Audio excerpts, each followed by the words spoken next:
Welcome, it's Joe from Let's Talk Porsche. I've got Richard behind the camera. We've snuck out the office today because not only is it a lovely brisk spring morning, but we have the new Taycan GTS to drive.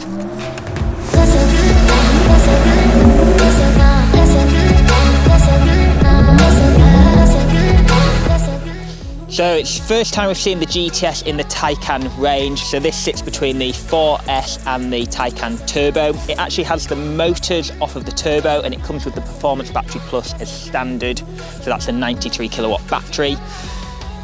Just under 600 horsepower from this in launch control. So it's a hell of a machine, 850 Newton meters. So with that amount of power, the GTS does 0 to 60 in under 4 seconds, 3.7 to be precise.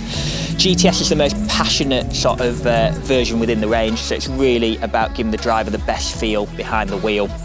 Visually, there's a couple of differences on the GTS. So this one has the sport design front apron, which is standard, but on top of that, it's got the carbon package, which gives the carbon spats down here.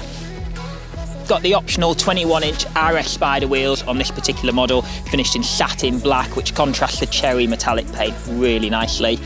Carbon inlays on the side skirts. We've actually got the optional carbon upper mirror trims. Externally, these look fantastic, but actually from the driver's seat, you get this carbon ring around the lens, which looks really nice. Standard on the GTS is this dark and light strip in the back with the Porsche lettering and the badges finished in satin black. They go really nicely with the darkened headlights on the front as well. One of the coolest bits of technology available on the new GTS is the panoramic roof. This has a built-in sunblind. That isn't a fabric roller blind, it's actually in the glass. So the glass itself, you can change segments of it to let more or less light in.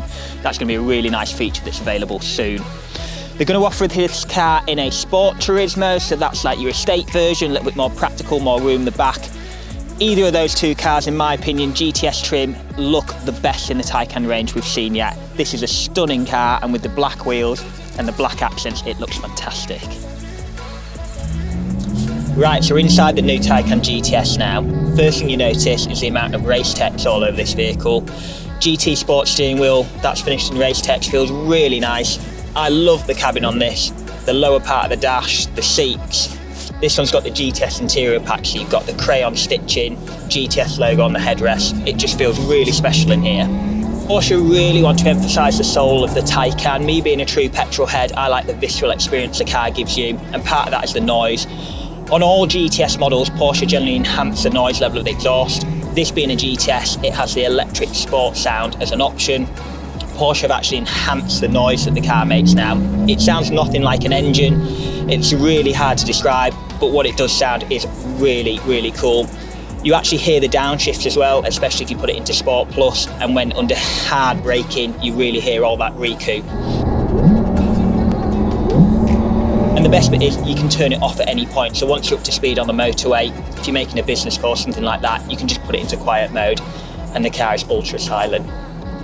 The GTS being the latest trim level added to the Taycan range, it has a fresh homologation. They have tweaked a few things on this, so for the first time we're seeing over 300 mile range out of the Taycan on a full charge, depending on the driving conditions. To achieve that, they've altered a few of the parameters, so they decouple the motors when coasting, and also during certain driving situations you'll find the vehicle is two-wheel drive to save energy.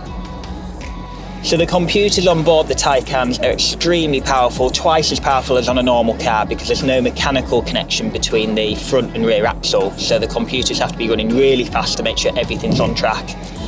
Being the GTS, they've enhanced the chassis dynamics, the ECU, and even down to the adaptive air suspension and the PASM that's on this. So that's the Porsche Active Suspension Management. That's all tuned to be GTS specific, and that just makes the car feel even better. The driver's seat, the GTS feels absolutely phenomenal. It feels like a true Porsche, a proper sports car. The brakes are phenomenal. It doesn't feel bizarre. It feels like a conventional car. The steering input is really precise. And actually the most impressive thing is the quality and the ride comfort. It is a heavy car due to it having the batteries, but Porsche put them right in the floor plan, so the centre of gravity is extremely low. What that does mean is undulations in the road don't unsettle the car. Put the car into Sport Plus and stiffen everything up and you would never know this is an electric car. It is completely flat when cornering and under the brakes. It is phenomenal.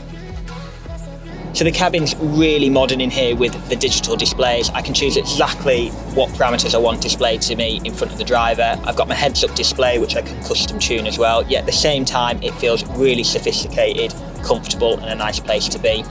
I don't see any compromise going for this, the fact it's an electric car now. It drives so well and it drives just like a Porsche should. Over 300-mile range, no petrol to put in it. If this is the future, this is such a refined and great all-round package that Porsche have put together. So that is the brand new Taycan GTS. This has to be my favourite Taycan in the range. It looks absolutely stunning. It's really comfortable to spend a lot of time in, but from the driver's seat and from a driver's perspective, it feels phenomenal. I don't think we have the question now whether electric car, petrol car, if Porsche are making cars this good to drive, no question, this has to be the future. So thanks for watching this video. We'd love to hear your feedback in the comments. Please subscribe and stay tuned for more Porsche content coming from Let's Talk Porsche, hosted by Porsche South Lakes.